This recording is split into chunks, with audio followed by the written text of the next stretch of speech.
الحمد لله رب العالمين والصلاة والسلام على سيد الأنبياء والمرسلين محمد وآله وصحبه أجمعين أما بعد فأعوذ بالله من الشيطان الرجيم بسم الله الرحمن الرحيم من مات ولم يغزو ولم يحدث به نفسه مات على شعبة من النفاق أو كما قال صدق الله العظيم. کبھی کچھ درد رہتا ہے، کبھی کچھ سوز رہتا ہے، کبھی کچھ درد رہتا ہے، کبھی کچھ سوز رہتا ہے. ہمارے دل پہ صدمہ ایک نہ ایک ہر روز رہتا ہے. میرے عزیز دوستو، ذرا آج سے 14 سال پہلے کی تاریخ اٹھا کر دیکھو. وہ خانہ کعبہ جس کو حضرت ابراہیم علیہ السلام نے محض خدا کی عبادت کے لیے تعمیر کیا تھا، اس میں ایک دو نہیں 360 بت رکھے ہوئے تھے جن کی ہر صبح و شام پوجا کی جاتی تھی. ہر خاندان، ہر گھرانہ، بلکہ ہر فرد کے لیے بت الگ الگ متعین تھا. بات بات پر لڑنا جھگڑنا، شراب نوشی، قمار بازی، ظلم زیادتی ان کی تہذیب بن چکی تھی. مرض انسانیت تباہی و بربادی کے دہانے کھڑی کپکپا رہی تھی.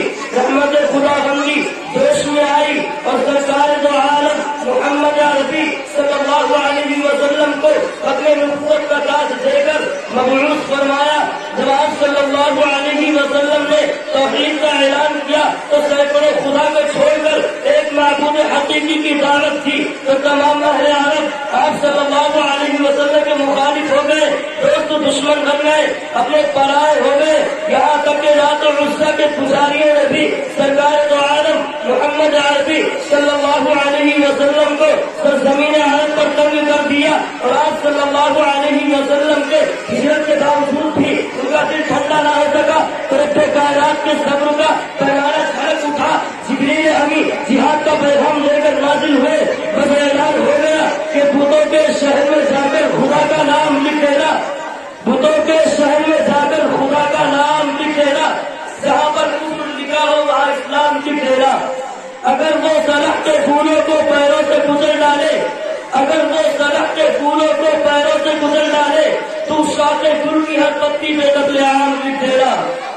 برادران ملت، جب 1799 کے اندر ٹیپو سلطان گئے تھے، ٹیپو سلطان کی جب لاش بچ گئی، اس کا سر قلم کر دیا گیا تو جنرل ہاؤس اس کی لاش پر کھڑے ہو کر کہا تھا کہ آج سے یہ دیش میرا ہے. کیوں؟ ہم نے ایک شیر ہندوستان کو شہید کر دیا. اس دیش میں انگریز سے لڑنے کی بات تھی. کون سے میدان میں؟ یہ کلمہ پڑھنے والے، یہ ٹوپی والے، یہ مسلمان، یہ ایمان والے ایک بات کیوں بھول جاتے ہو؟ ایک طرف بھگت سنگھ کو پھانسی میں لٹکایا گیا تھا تو کیا دوسرے طرف اشفاق اللہ خان کے جسم کے ٹکڑے نہیں ہوئے تھے؟ کہاں چلے گئے تھے اس وقت؟ کہاں سوئے ہوئے تھے جب ٹیپو سلطان شہید ہو گئے؟ تحریک تھوڑی سی مقدم بنی تھی تو 1804 کے اندر جہاد کا اعلان کرنے والا کون تھا؟ شاہ عبد العزیز محدث دہلوی کلمہ پڑھنے والا تھا. 1831 کے اندر سیکٹر احمد شہید رحمت اللہ علیہ گئے تھے اور شاہ اسماعیل شہید رحمت اللہ علیہ گئے تھے. کہاں؟ بھارت کو کس لیے؟ انگریز کے مقابلہ کے لیے. 1857 کے اندر جنگ آزادی کی باضابطہ شروعات ہوتی ہے. کون تھے میدان میں؟ مولانا قاسم نانوتوی رحمت اللہ علیہ اور مولانا رشید احمد گنگوہی. تب جا کر اس دیش کی حفاظت کے لیے 6 مئی کو 1866 کے اندر دارالعلوم دیوبند کی بنیاد ڈالی گئی. جو ابھی اتر پردیش پولیس نے ان کے اوپر چھاپا مارا کہ دارالعلوم دیوبند میں اتنی دولت کہاں سے آتی ہے؟ اللہ کی طرف سے آتی ہے. لگا لو تم انٹیلیجنٹ، قیامت تو آ سکتی ہے لیکن تم ثابت نہیں کر سکتے کہ دارالعلوم دیوبند میں اتنا پیسہ کہاں سے آتا ہے. گاندھی جی کے خاندان میں سے کانگریس پارٹی کے کچھ لیڈروں نے کہا کہ دارالعلوم دیوبند میں اتنا پیسہ کہاں سے آتا ہے، اتنا اناج کہاں سے آتا ہے؟ 2 کنٹل آٹا ایک وقت میں روٹی بنتی ہے، آٹا کہاں سے ہے؟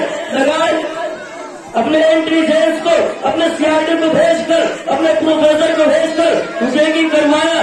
حضرت مولانا ٹوٹے پڑے کپڑے میں کالے